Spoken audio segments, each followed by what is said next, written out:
Welcome to the Fort Collins Fellows podcast, from Colorado State University to New Belgium Brewery, and the hundreds of miles of hiking and biking trails. Fort Collins has earned its well-deserved reputation as one of the top places to live in the United States. Join the fellas as they uncover the stories, places, and people that make Fort Collins so extraordinary. Well, welcome everybody. First of all, we want to thank all of our listeners. Our traffic's been great. We're getting a ton of great feedback. And so Patrick and I thank you so much. Not to brag, we're best podcast, top podcast in Fort Collins, I'd have to say, pat ourselves on the back a little bit. But with all that being said, we have our first returning guest. We haven't had a returning guest, and it's fitting that it's our amazing Mayor Jeni Arndt. Welcome back to Fort Collins Fellows. It's great to have you. Oh, it's great to be here. Thanks for inviting me. I love it. I was looking, so we interviewed you in July of last year. And I know, as crazy as that sounds, looking through the topics that we were going through, and some of these are still in the news that we're going to talk about. But, obviously the housing affordability and the homelessness and the redevelopment and water rights and everything that's going on in Fort Collins. So I kind of want to start the conversation out and first say, how are you doing? I know, we have an election that we'll talk about as well, so we won't forget about that. But how are you doing? And what can you tell the people of Fort Collins what's going on in your office these days? Sure. So, thanks. Thanks again for having me. Time does fly. Crazy. How am I doing? The work of mayor is busy. So, there's my personal side. My hot water's out. The dogs had a stomach issue.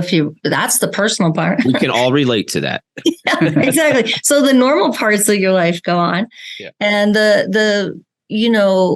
I was just at a conference last week called City Lab, sponsored by Aspen Institute and Bloomberg. So Fort Collins was selected to go. And 3 days with other mayors from around the world in a room with no staff and no media, just talking about municipal civic issues and things we face was so energizing, right? Because I always say the work of mayor is a little lonely, right? Mm-hmm. You're on council, but you're a little different because you're elected citywide. So the expectation is, even though it's not set up this way, that you work more than full time, which is I fully accept. And it was really great to be with other mayors. You go to those things, you come back super energized. So cities all around the world are facing a lot of the same issues that we are here. It's fascinating. And what were those issues? Yeah. So everyone's talking about and worrying and thinking about housing. Yeah. Affordability, homelessness. Then American mayors are talking about transportation, climate crisis, and then some mental health issues, right? And then, what I really hate calling the softer side, because it's not. We all agree as the mayors that it's not the softer side, but it's part of the work you do to create a sense of place and connection with the residents in your community. So those intentional aspects. And it's really wonderful to see projects across the world. And Washington, D.C. is replacing a municipal bridge across the Anacostia River. And they're keeping the old bridge and then turning it into a big urban park, right? Oh, cool. So the idea that you're connecting people not just through cars anymore, you're connecting, So right. The intentionality behind that project was inspiring. And we talked very intentionally about how you try to create a sense of place in your community as well. So those are really hot topics. Well, I can tell you that since we had you on our podcast, and since you kind of good information from the city council, our city for the land development code, but it got really hot October, November, December, when it was like, oh, this is actually happening. And with that, I was like, man, there was so much great information out there, but it's like up to us to get it and actually be involved and actually seek some of that information out. So since that time, I've watched every single one but one city council meeting and city work session. And I'm like, man, this is like great information about City of Fort Collins. And I can tell you the way that you handle your business, like you are a great mayor. You are personable. You are well-spoken and fair and willing to listen to different people and open to being flexible. And so it's been just great to like listen to you for the last, 40 weeks or how many ever weeks it's been, and how much information and how much is actually going on at the city of Fort Collins that people really should engage with.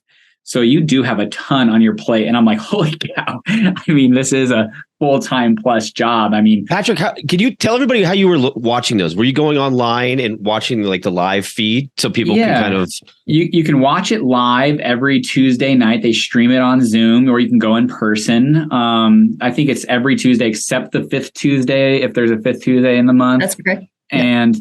But then they also do a really great job of uploading the recording the next day by like pretty much like 10, 11 a.m. onto Zoom. And you can kind of watch it at your convenience. Now, don't get me wrong. Like, I can't even imagine like you sitting there. I mean, you are sitting for sometimes like on the low side, 2 hours, but like sometimes 4 or 5 hours, like, oh my God, like this is just, I get on the recordings, you can actually jump to certain, like if you wanted to just listen to like occupancy discussions, you could jump to that section and really, so there's some great resources out there that we're very fortunate and we have at our disposal. So the ignorance factor or, being ignorant to what is happening in Fort Collins, just not really a great excuse.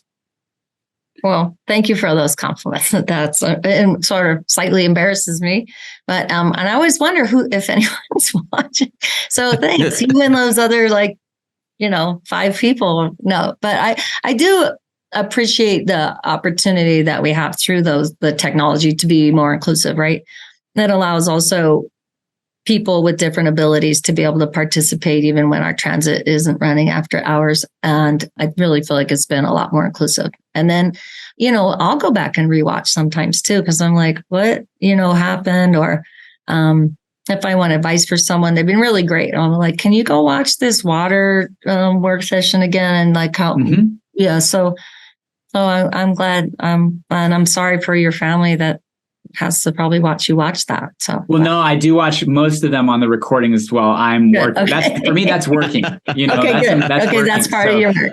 Great. So that's part of working. But like, okay. and like the city staff provides so much great information and like last week, I think you were one of the ones that made a comment when they were talking about like owner occupied versus in-state investors versus out-of-state investors. And like, there's this interesting narrative, but like the reality is something completely different. So, it's important to stay abreast. So, speaking of which, I would say, some of the hot topics that have been in front of city council is the occupancy limits. So, maybe we can chat about that. But I think one of the most important things that are kind of been, trying to keep Fort Collins together, but does seem to divide a little bit is this land use code. And I'm curious, kind of your thoughts and maybe where it can go from here. Because I know we're kind of in that, gray area currently as we are recording this right now. Sure. So if people choose to file an appeal or file to get the signatures for an appeal, they have to do that by Friday. Yeah. So I think the Preserve Group is wondering if if they're going to do that and if they're going to do the whole code or parts of it. I mean, they publicly stated that. So I think that's a fair thing to say. I will say that, talking with other cities, they're like, we did that like 5 years ago, Jeni. I'm like, I know. So Fort Collins, for our progressiveness, right? Yeah. Or whatever we think, I don't like words ahead because I just think that's a linear view of life, which I don't really have. So, but that's back to my personal views. We haven't, we are what Denver Post identified us as the third most expensive housing market outside the coast. And there's reason for that. So it has to do with occupancy and then availability, supply. And then some of the other costs that we've put on ourselves through some of our work that we've done. And then when I tell them about the occupancy code, that we also have occupancy of U+2, the quote, the mayor from a big state out east said, "That's crazy." I said, "Well, we also have a 35,000 person state university in the middle of our town." She goes, "How?" That's right. So It's time to address those issues. We have estimated on the low end, 15,000 bedrooms that are unused. I read that 15,000. Yeah. I saw that in the Colorado one.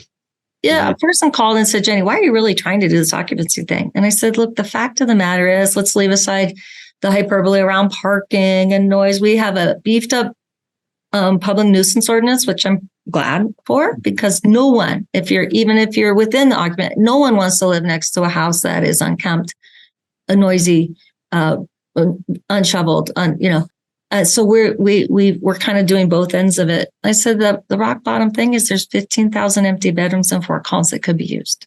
And that's immediate occupancy at zero cost. Right. Yeah.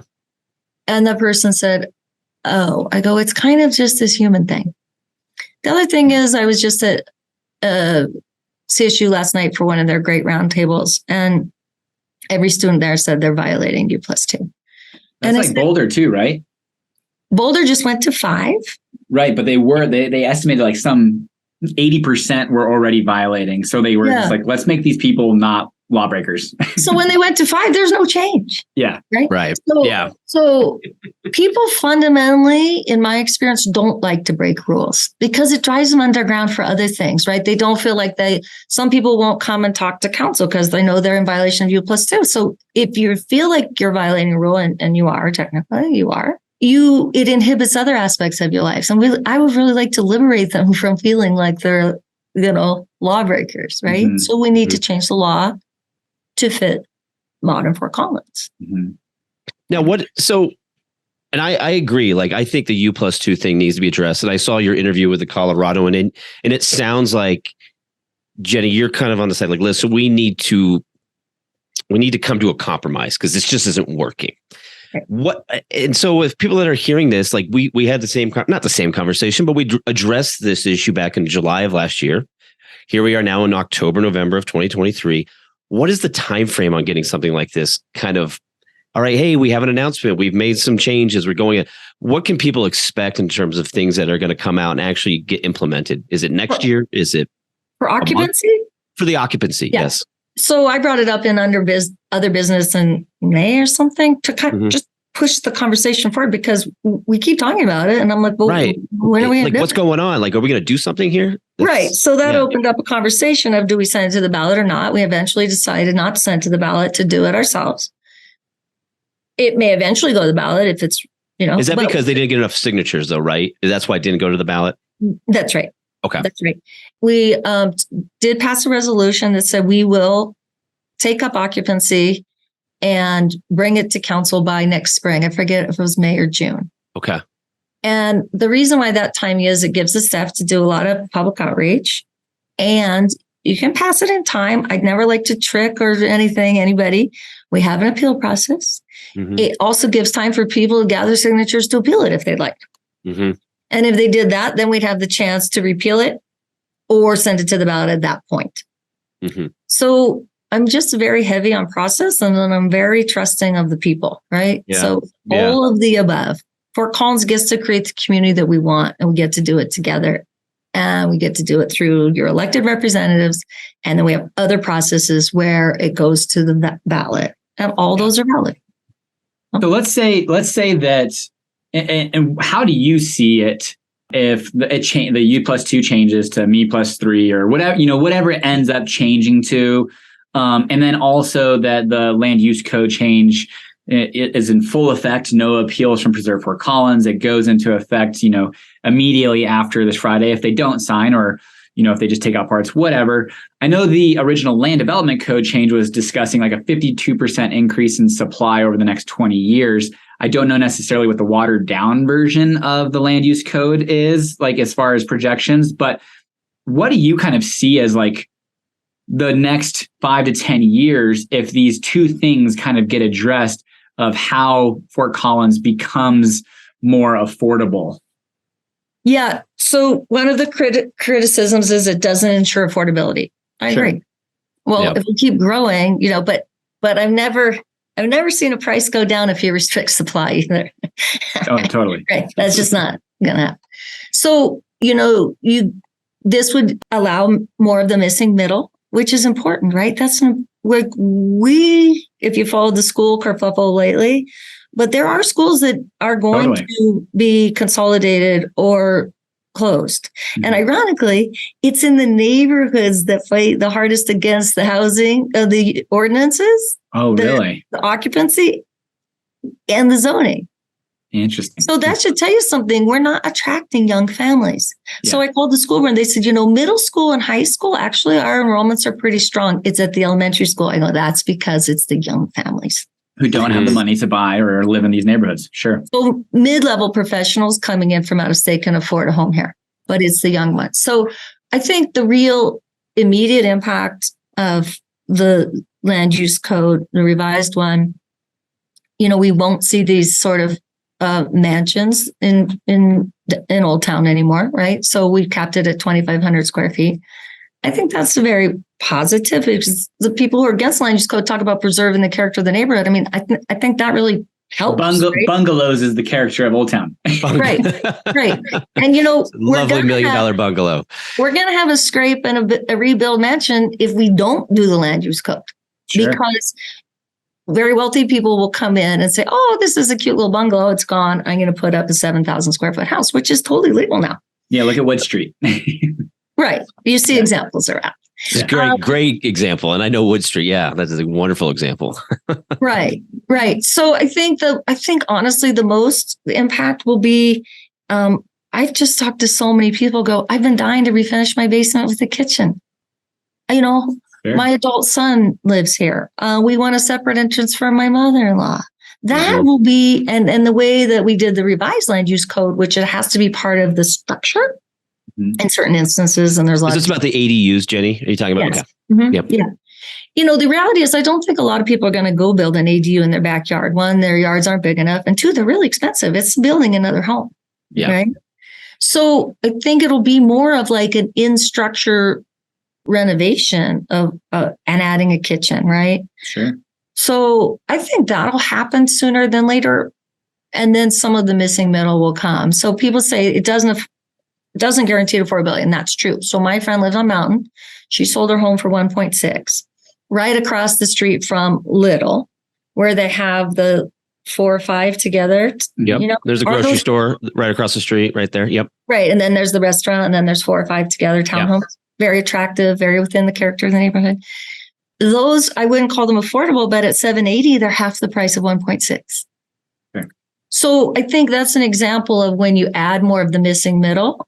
And I would never say 780 is an affordable home with a capital A or a small A. On Mountain, like you said, it is. Right. Sure. But it's half the price of that house that's sold across the street. So you can start thinking of that in different locations besides Mountain Avenue that would also play out. Yeah. It's amazing. And Patrick and I see it like every day with our jobs. He's obviously on the real estate side. I'm on the lending side. It really, like a couple of years ago, I always ask a lot of my clients, like, hey, what do you want to pay? What do you feel comfortable paying for a mortgage? And it used to be $2,000. It just seemed like everybody across the board was $2,000. I won't even tell you what you can get for $2,000 right now. But now it's amazing how the psychology has changed. And now I have that same conversation. I have 2 calls today. I'm going to ask them the same question. I go, what do you feel comfortable paying? And the answer is now $3,000. And they're just coming up with ways. And when I run these numbers, Jenny, on these properties, you're talking about a $400,000 or $500,000 townhome that you're, depending on HOA and other variables, how much you're putting down. That monthly payment's $3,500. It can't be when you throw it all in there, which is crazy. So it's like there's $700,000 homes which are affordable on Mountain completely, but then you just kind of look out at like, where do you put these $300,000, $400,000, $500,000 townhomes? What is Montava ever going to happen? We got the old Hughes Stadium. Do we change the ordinance where you can build higher in Fort Collins? Although I don't think anybody would really like that. I think we love our views of the mountains. What are there conversations? I'm sure Timnath in Windsor, in Loveland, they're all dealing with this, and eventually everything's just kind of bleed together. It already is kind of bleeding together, but I guess where do you go from there? Because it is really hard right now. Well, I do think that in ecological terms, there's something called carrying capacity, right? Right. I mean, and at some point, we're not there. We'll have to look. Basically, water will be the restraint, right? Yeah. And at some point in the future, that'll be it is a real consideration now because of the volatility of it and the price. We're not there yet, but the schools are booming in Wellington and Timnath. Tons of new families over there. Yeah. Yeah. So, The new high school out across Prospect in college or I-25. Yeah. And they're going to need a new one soon. And we're going to be closing schools in Fort Collins. It's all obviously in the same school district. We all know that. Right. So the school district's getting very lopsided, right? But that's reflective of some of our zoning policies. Right.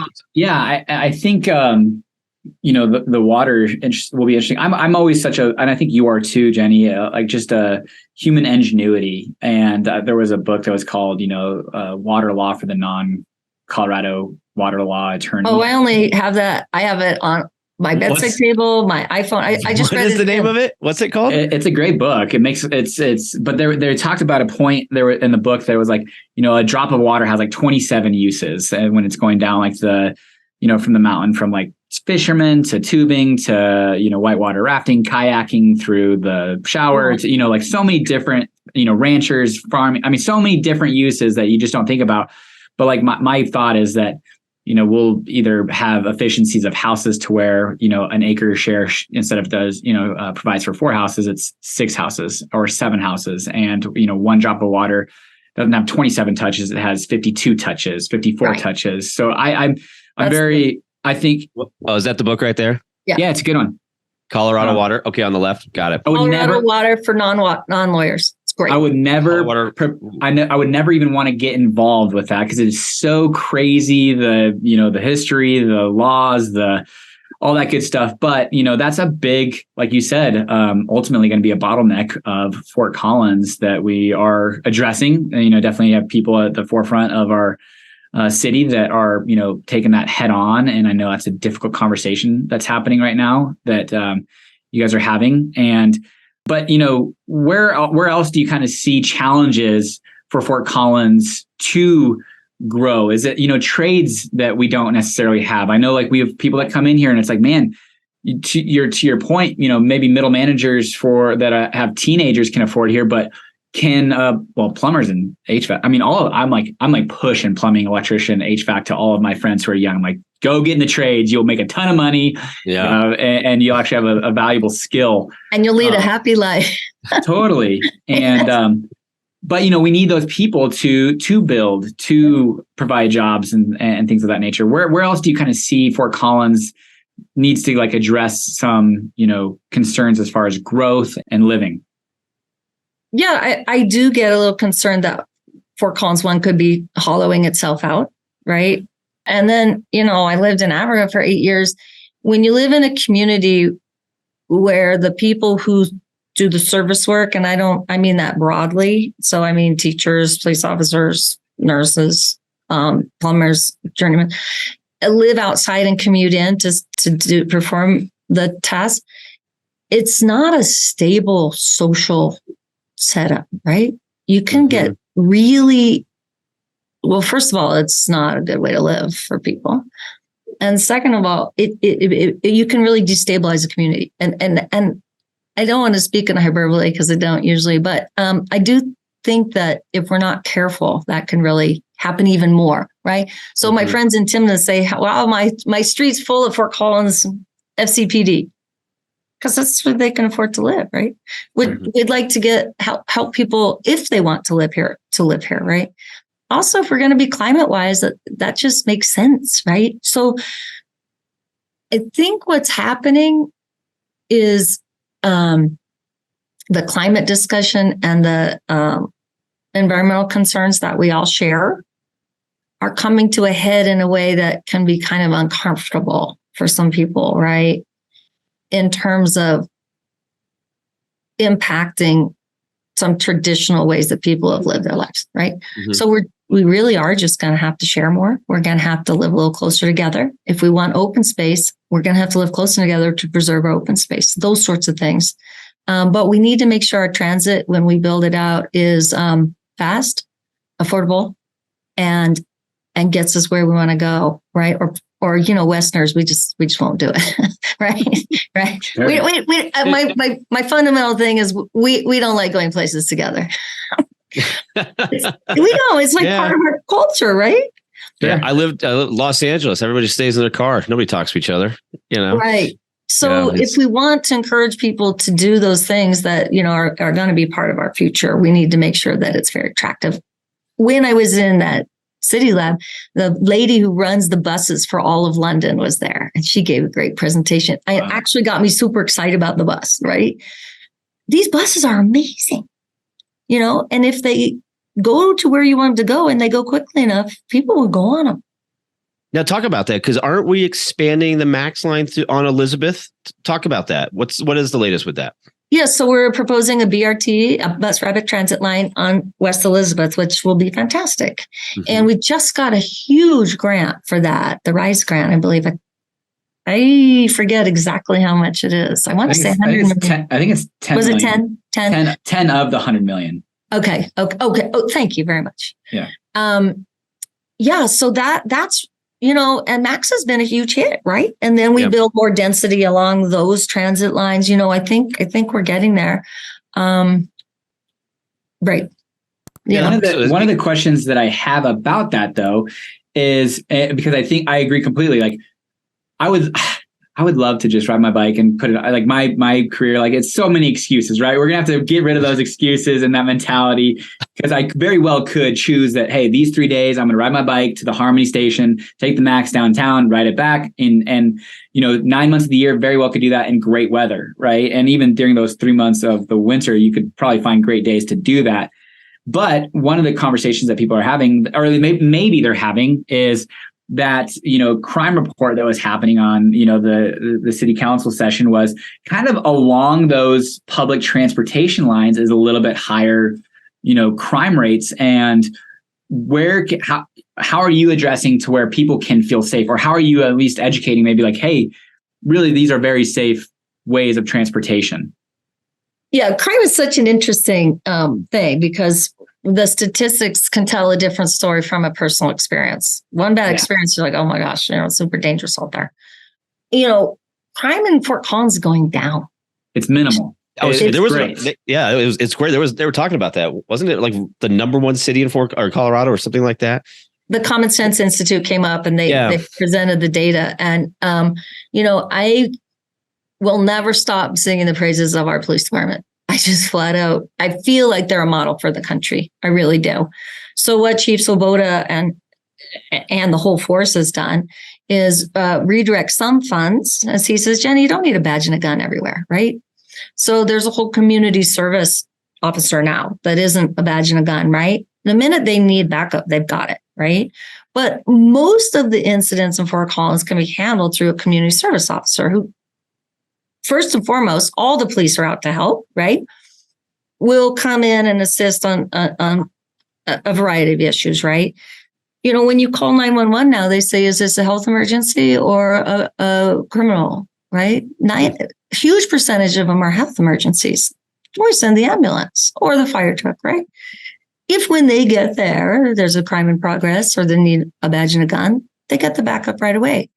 But the fact of the matter is most 911 calls are like, when I called 911, it was because my mom was in, a medical condition, right? So we are being smart about our response, but we're responding to what the residents really need to be safe and get the help they need.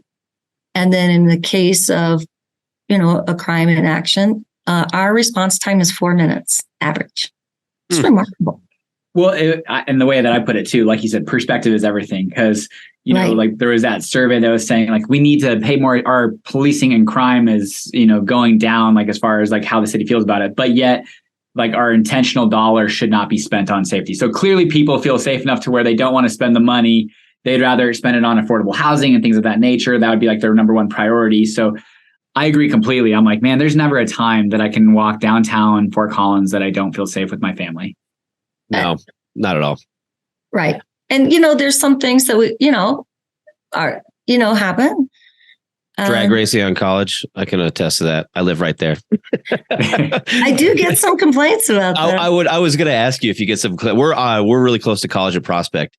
But it's better than when I was going to high school when they would roll coal, Oh, yeah. I don't see that much anymore. I still want to be like, I wish I had like a little camera. I'm like, oh, I nail these guys because I could hear them flying down College. Yeah. They do. We have enhanced enforcement on the exhibition of speed, I believe it's called. Is not. I'm just, of course, I'm an old timer here, Patrick. I'm your parents' age, but I'm Chris. But cruising college, there's nothing wrong with that. Just don't drag race. All right, Jenny, I got a question for her. Or just, did you have any thoughts on the air conditioning in schools? That was a very hot topic here in town to begin the school year. Some people are saying you got to push the school year back. I remember when I was going to Shepherdson and Fort Collins High School, we started school, I think it was like after Labor Day one year. It was crazy. What are your thoughts on that? I mean, do we need to call up Pat Stryker and have her write a check, get us air conditioning units in all these schools? What do we need to do? Well, what are your thoughts on this? We are having a climate crisis. I do know I live across the street from City Park Pool. Mm-hmm. I do note that the first 2 weeks when the students are out of school, the pool's open, nobody's there because it's still cold. Mm-hmm. Still cool until mid-June, reliably. Yeah. I do note that it's really hot until about after Labor Day. As you noted, I am old school. We went to school after Labor Day and got out right mid-June. End of May, early June? Was that kind of what I think? Yeah, early June-ish. Yeah. And people say, well, we can't do that because then the children will have to take finals after Christmas. I'm like, okay. You get 2 weeks to study for finals. I am not on the school board, so I don't like getting in my fellow electeds' business. But is there crossover there between you and the school board? Or we talk all the time. We know each other. Okay. We know each other. Yeah. I just, I don't like to weigh in on sort of what I think they should do. But as a parent, just a regular resident, that seems like I bet it's a lot harder than it sounds because of sports schedules and stuff, right? So I don't want to downplay that. That seems like a pretty low cost option to begin with. And then I think when they're putting air conditioning in, they need to, in my view, put in the heat pumps, right? The electric heat pumps. Because just air conditioning in massive buildings. Well, I think all these schools would have solar panels all over the top of them. And just, I don't know, that just seems like a no-brainer. Yeah. But Go ahead, continue. Sorry. No, that's it. I like, speaking of low cost solutions, I think, there's so many of those that I just kind of like, makes me feel like I'm an idiot because I'm like, wow, that was genius. And one of them was the school bus drivers. We had a shortage of school bus drivers, and how they, figured that out was, I guess there's basically kind of 2 start times for schools now. Like there's a early and a later. And so they got reduced the amount of bus drivers needed by 50% essentially, and can, accommodate all kids to school. I'm like, that's genius. Yeah, it maybe affects parents' schedules a little bit, but shoot, it ultimately gets your kids to and from school safe with a reliable driver. I say we come from a position of abundance, and I think we know that, right? And we feel gratitude every day. And sometimes it inhibits our flexibility in our thinking, right? There was a stat or a study done about mental health, and there's a million studies and stats done about it. But this one was really interesting, and it caught my attention because when we were growing up as kids, obviously there was no cell phones, there was no social media, and there wasn't this, like, I guess, helicopter parenting, you could call it, where they're just like, I grew up in the Lake Sherwood area here in town, and we would go down to the lake and we play in the creeks, and we would be gone for hours, and we would come back, and my parents, hey, how you doing? Everything good? All right, we're good. Yeah, we're still here. Got my arms, got my legs. I'm still alive. And this study really focused on how that has gone away for obvious reasons with technology and everything like that. But it was really focused around how parents, are so, I use the term helicopter parenting, but that was basically what they were saying is like, these kids aren't allowed to get out and go play, because then, you have a kid that goes out into the playground and now they're getting calls like, hey, where are their parents? This is like, child abuse, there's nobody around to watch them. And it's like, I read that and I was like, oh my God, that actually does make a lot of sense to me. Yeah, I just had the conversation this morning, when we were little, if I came home before 6, my mom was like, get out of here, get out. And if you're hungry, here's a carrot stick. And if you're thirsty, there's the hose. Go. Mm-hmm. You weren't supposed to be home. You remember that? Mom's like, I'm cooking dinner. Yeah. We were just talking about that. And, my brother broke his arm at Avery Park. Hey, Mom, go running home. Jeff broke his arm. Oh, I knew one of you guys would break. So, all right, let's go. It wasn't this panic. And when you took him to the doctor, no one suspected that you had child abuse. And those little horses that went back and forth, you get your arm in the middle of that. Ow, Yeah. Every doctor in town was like, oh, yeah, the horsey park. Yeah, that happened. It's just a really different, Fort Collins is great for that. Like, we live right by the Spring Creek Trail. There's parks everywhere. It's like Fort Collins wants you to get outside. I think so. I think that seeing kids on their own here is more acceptable than in another community I lived, where my daughter just walked across the street to this bus stop, and the parent called me in for not walking her. Like, well, I'm standing in my living room and I'm watching her at the bus stop, but I'm also trying to breed independence and self-reliance. So, and this mother took it upon herself to say I was a bad mom. I was like, I think I need to move. It's I don't believe that would happen in Fort Collins. Well, no. I agree completely, but it was a funny conversation that I had. Fort Collins, I think, is ranked number 7. Like, there's always these rankings. Number 7 for the most friendliest state in the country, and friendliest city or friendliest. Colorado friendliest state. Oh, Colorado. I think is what it was. Number 7. But there was a gentleman who said, yeah, but sometimes maybe too friendly, because we were just sitting, talking in like a grocery store, and somebody was just overhearing us, and they just chimed in. And we're like, well, it's nice, but at the same time, a little privacy is good. And I was like, well, I think I'd rather be on that side of it than nobody looking at you, eyes down. We are a wave type of community. No matter what, you're waving to somebody and smiling and have a good smile on their face. So yeah, I think we're very fortunate that we live in such a, welcoming environment as far as Fort Collins. And that definitely starts with, kind of up top and who's leading us. I think you're right. I mean, we do still, I just see it all over the place. I go to Beavers a lot, and, I was just checking out the other day, and I'm just talking to the guy, and the guy behind me says, oh, well, what about this? I said, oh, well, I got this beer at this brew pub. And he goes, oh, I haven't tried that one yet. And, we start talking. I go, are you new in town? And he goes, yeah. I said, well, I'm your local friendly mayor. So if you need anything, he goes, oh, I knew that. I go, well, then how'd you know that if you're new in town? He goes, well, we went to high school together. I go, then you are a liar, because and he started laughing. He goes, well, I've been gone for like 40 years or so. So he felt new. And then and he told me his name, and we laughed so hard. And I was like, I said, this is just welcome home, and glad to have you back. And thanks for chatting the Beavers, right? Yeah. Jeni, let's talk about the election coming up real quick. Sure. I think we all agree you're going to win. We heard there's a write-in, but yeah, we don't need to talk about that. What's, what are your, we expect you to get reelected. We hope you get reelected, but what are your kind of goals?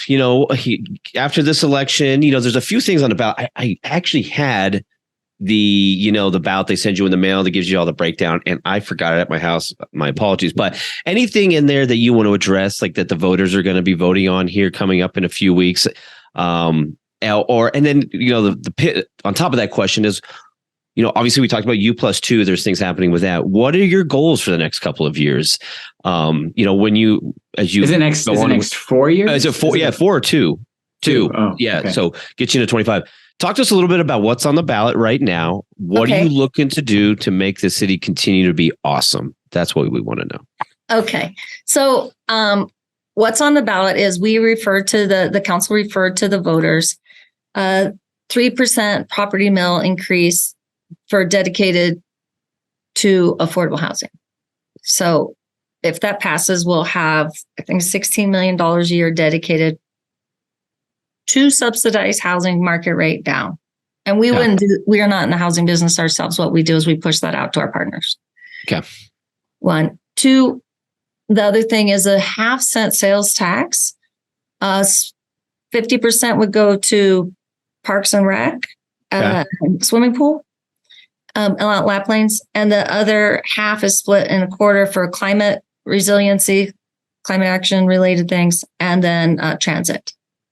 So someone asked me, what if those don't pass? I said, well, we don't have them now, so you wouldn't feel a difference. I mean, I'm going to be honest, right? So again, back to Fort Collins creates the community that we want to live in, right? So do people want to pay a little more to have these other things that are identified in those ballot measures? And I'm eager to see what Fort Collins says.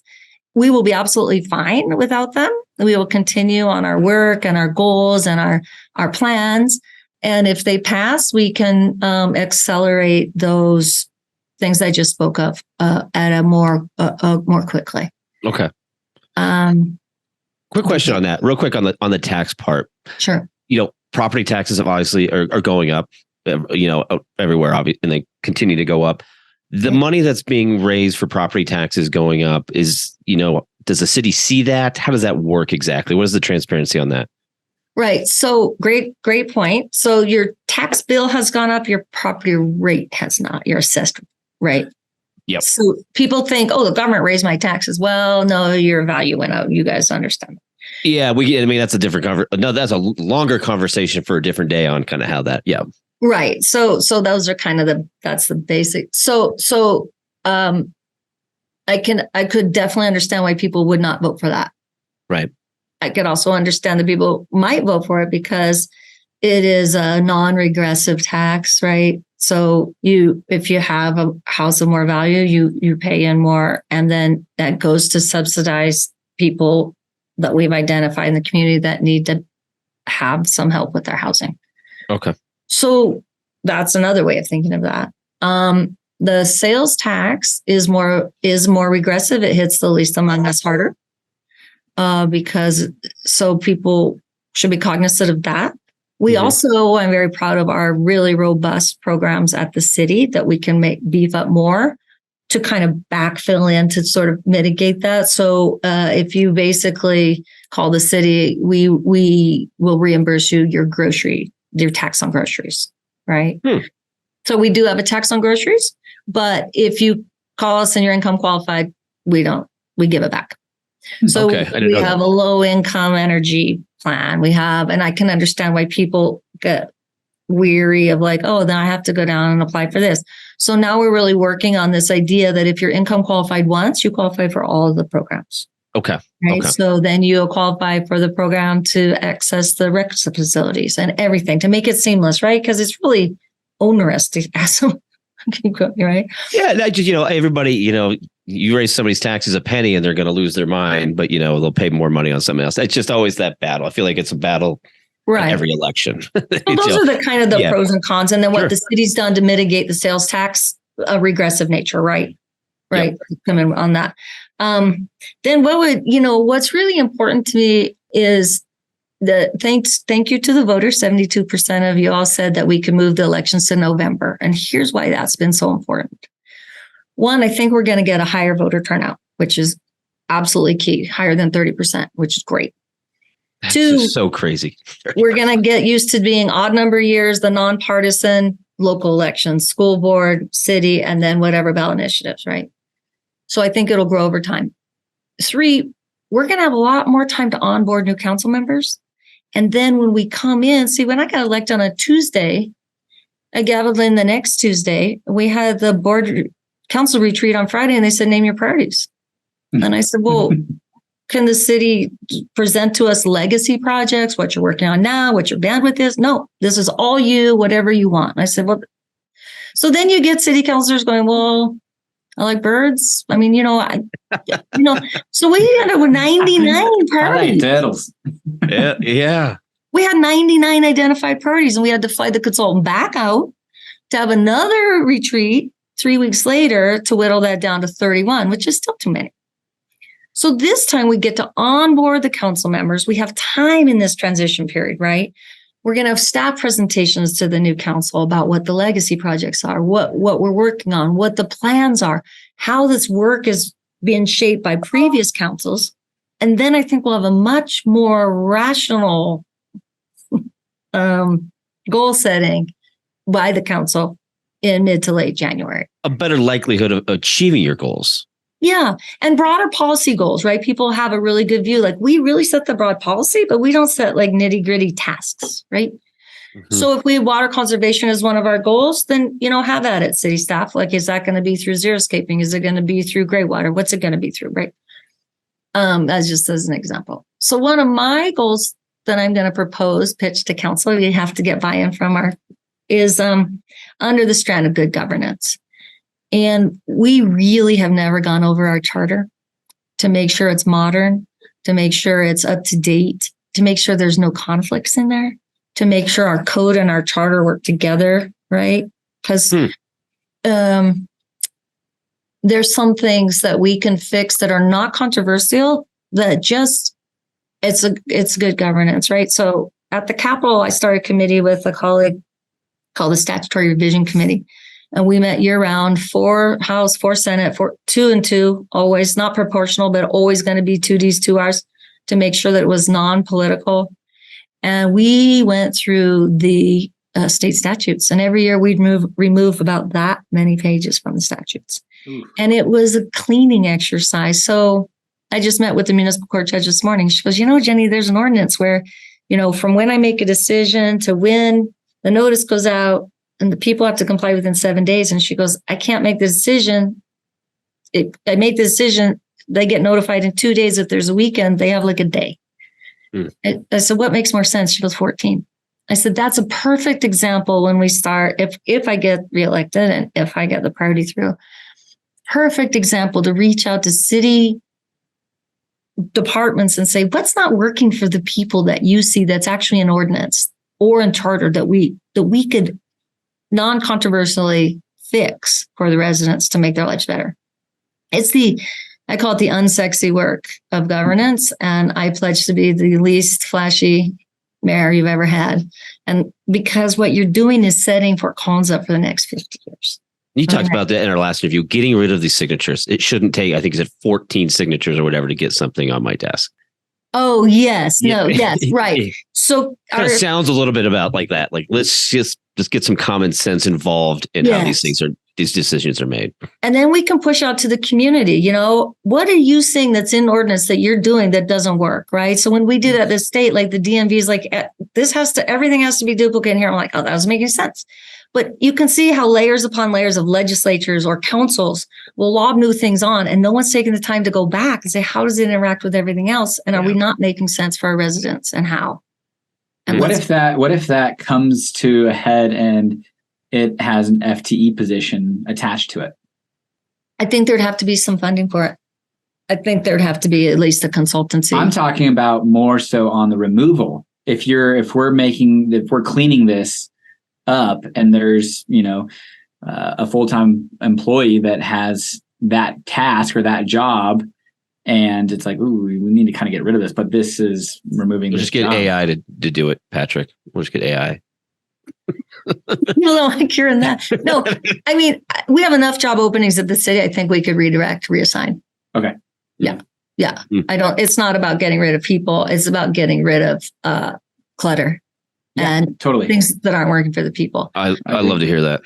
It is it's so cathartic. It's like, well, I could tell you 3 things that are where our ordinance conflict with our charter right now. We're going to get at those right away. And then we can send out to the people and say, what in your daily life isn't working? Mm-hmm.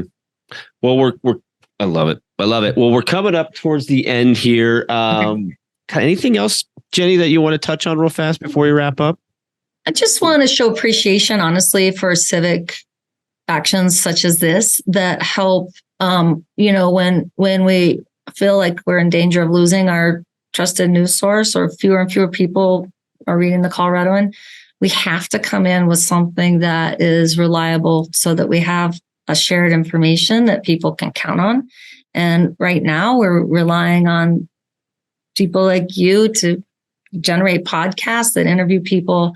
And so your word's not just going out on X or Instagram. And so I really want to appreciate the time and care you're taking to do this. It's a civic gift.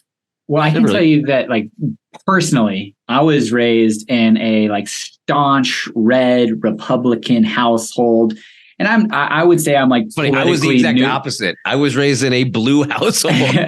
And I'm like probably politically pretty neutral. But watching like city council, like I would say like, based off of my upbringing, like the majority is on the opposite side of what I would, but I'm like, man, Emily Francis is just a smart woman that comes very well read, Pignataro comes very well read, asks great questions, like all these, just questioning my implicit bias of like politics. And I'm just, thrilled to be watching and thrilled to have these types of conversations and hearing, lots of different opinions and hopefully, formulating something that makes sense to me, at least after all of that, and providing information to people. And I would say, like having like that, I love when I get interviewed on podcasts for investment real estate. I like call myself the most boring real estate investor. I'm long-term hold. I'm not very sexy about it. Not flashy. And so I absolutely love, like, that should be your moniker, Jeni for mayor, the least, like the non-sexy, like political view. Boring and getting stuff done. You can hear people go, well, you could say that again. No, but I love it because it's like, let's look for the next 50 years. Someone said, well, when you're done, I mean, where's going to be the tribute to you? I go, hopefully, if I do it right. My grandkids. There won't be one. I don't want a road after me. I don't need anything like that. Cool. I love it. Cool. Well, Jeni, thank you so much. We just have one last question we ask all our guests because Fort Collins is the king of microbrews. We've had some good answers, like some different answers the last few episodes. So where's your patio? Where are you having your cold brew? Talk to us. I was laughing. I told Sarah, I was like, they're trying to get me in trouble with all the other breweries in town. But just teasing. Hey, you know what? There's winners and losers. Exactly. I'm kidding. Suck it up. No, honestly, I live in a City Park neighborhood. And when I want to just hang out with neighbors and friends, I head over to Stodgy's. Even if I'm alone, I know I'm going to run into somebody. And it's kind of the quintessential neighborhood pub. Yeah. I'm kind of bummed based off your Instagram post from, I think, yesterday that you didn't say the mayor of Old Town or mayor of Fort Collins or whatever it's called. I can't remember the mayor. The mayor. Oh, yeah. The mayor. That's it. That's one has not been mentioned. I was hopeful that you were. I was at the mayor. I do go to the mayor. And the joke change ownership. Night, what? Mm-hmm. Did they change ownership? The mayor? Or is it still the two guys? Anyways. Sorry. The joke last night was we're at the mayor of Old Town with the old town mayor. I was like, that's not funny, ASCSU. And I'm not paying your bill again. Yeah. Well, very cool. Jeni, I appreciate you and good luck on your upcoming election and look forward, fingers crossed for your next 2 successful years at the city of Fort Collins being our mayor. Thanks for having me. Thanks. Bye-bye.